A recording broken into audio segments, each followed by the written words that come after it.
Hi and welcome to the channel. In this video I'm going to show you how to get great sound with the SM57 microphones. Now of course this mixing style can apply to any other tom mic, but I just haven't used the 57s on my toms, so I figured it would be a helpful video to make. You might have several of these mics laying around, but you haven't tried them on the toms yet.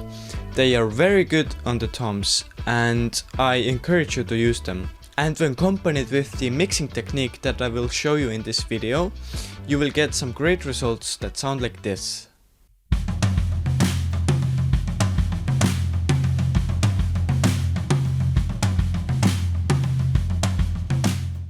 Also, a very good idea is to make sure that your toms actually sound the way you want them to.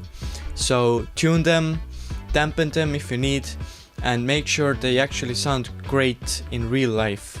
And then we can start recording.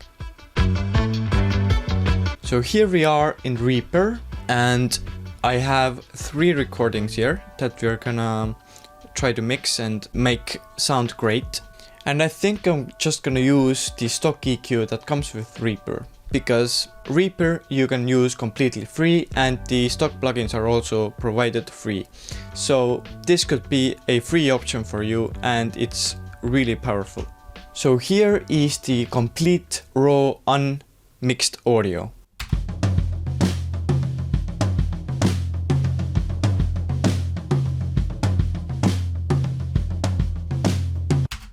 Every time I record drums, before any recording, I usually just hit the individual drums once.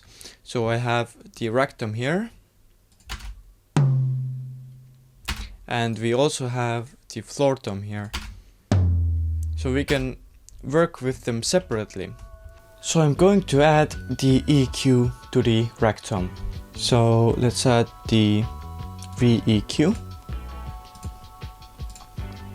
Now I have a template that I use, so I'm just gonna equip it here, and I pretty much always use it now on every mix that I do, and I just adjust the knobs here a little bit according to the drum, and I just listen to what it needs. I'm just gonna listen to it now and see how well this preset is working.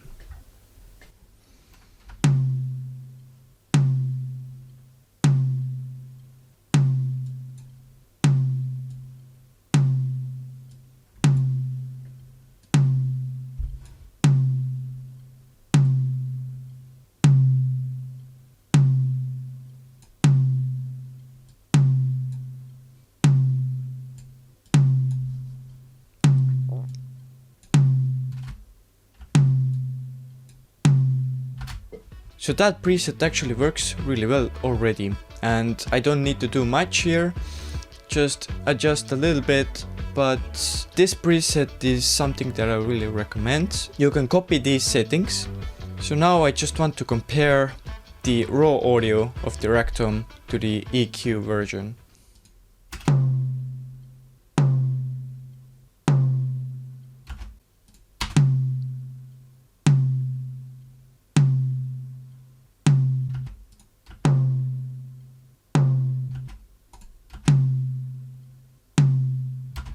So you can hear that it sounds much more pleasant. The raw recording had a lot of boxiness to it, and I find that with at least these mics, the 57s, that boxiness always tends to be in the recording, and this is why I have this big over minus 13 dB cut in the 500 range here, and quite a bit at the 1K range as well.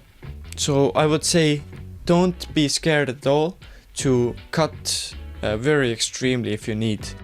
And it may seem like a way too big of a cut, but really when it's in the mix it sounds so much better. So that's one of the biggest things, in my opinion, that you can do to your tom sound. And other stuff helps too, but not as much. The EQ is the most important. And now I will do the same for the floor tom, which I have here. it will be the exact same process. So let's add the EQ again, and I'm gonna apply the template that I have here, Tom EQ, and now I'm just gonna listen to it again and see what I need to change.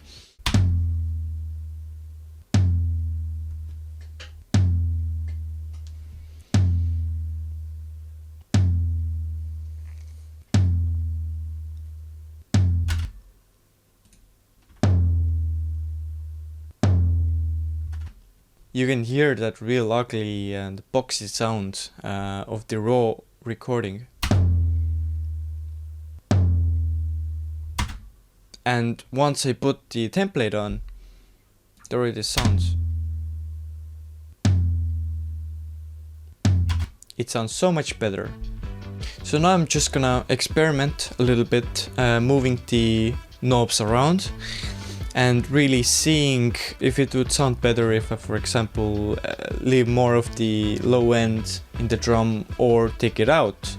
You never know, so you just have to try and experiment.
So right about there is where I'm happy with it. So now that the EQ is done, we can add some reverb on the toms.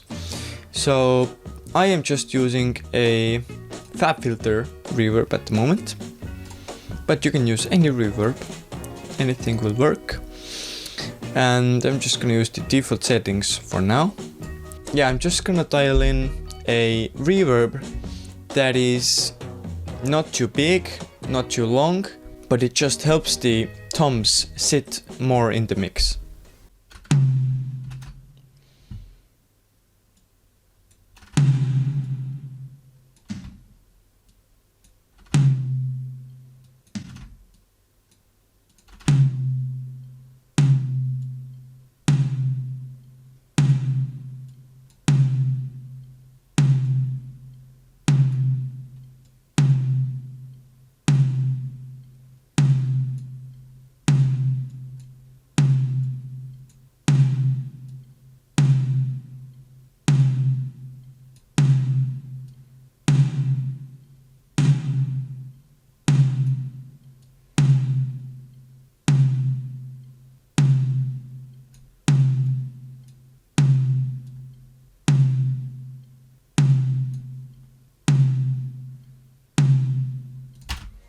Right about there is where I like it. The general idea with the reverb on the toms is just to make the toms sit better in the mix and not feel so dry or raw. They have some depth and some room in them.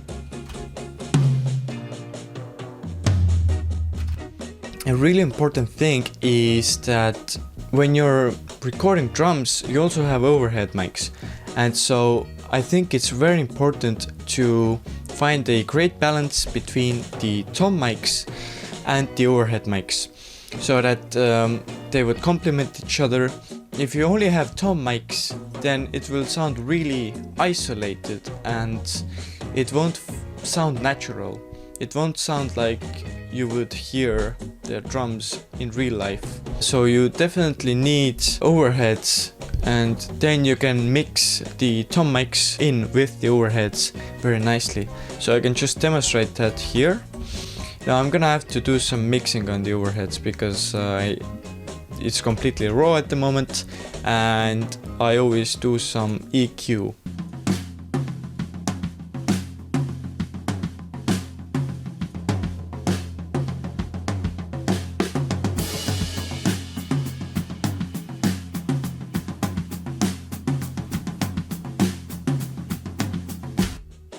Also, you can see that I cut minus 6 dB of exactly that same 500 Hz in the overheads as well.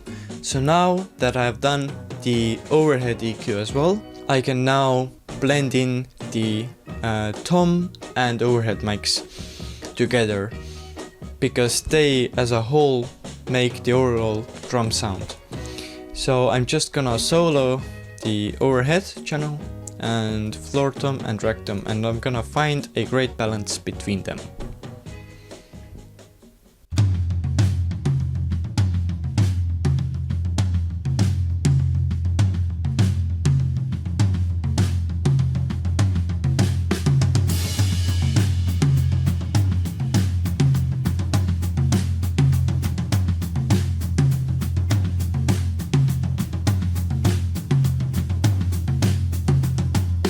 So that's a good balance, I think, between the three mics, and now I'm just gonna pan the toms as well. So I'm just gonna pan the rag tom. I usually pan it left, about 25% maybe, and then the floor tom 25% left, right. This will help separate them, so now you can hear that they are panned a bit.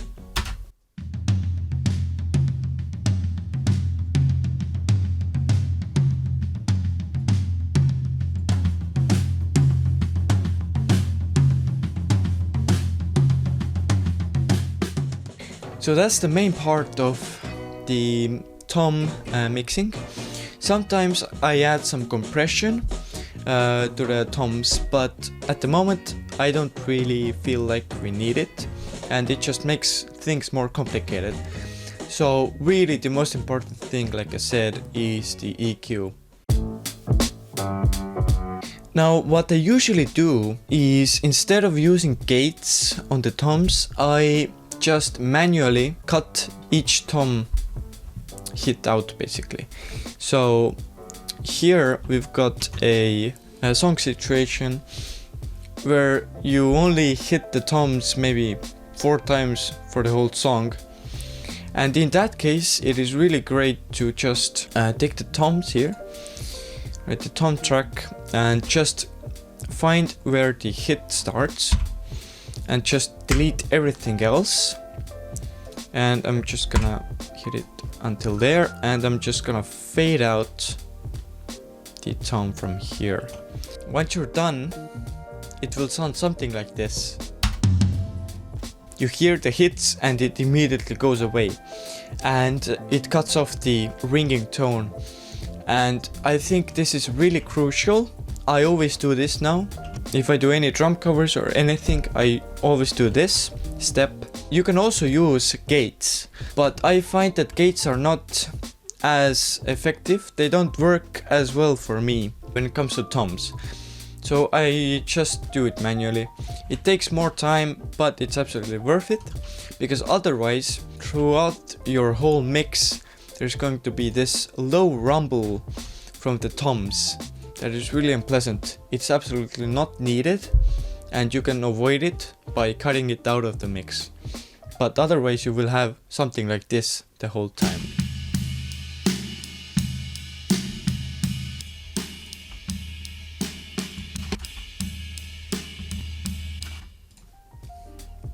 So you can hear that low rumble, and of course right cymbal bleeds out a lot in there, and so it's really a great idea to just cut all the unnecessary bits out and only leave the actual hits.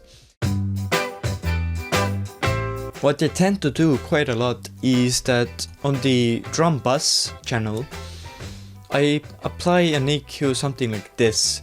So again, it will get rid of some frequencies that I don't need as much. These are pretty important low frequencies, but I just don't need them that much. I think this will be a great example of what I mean.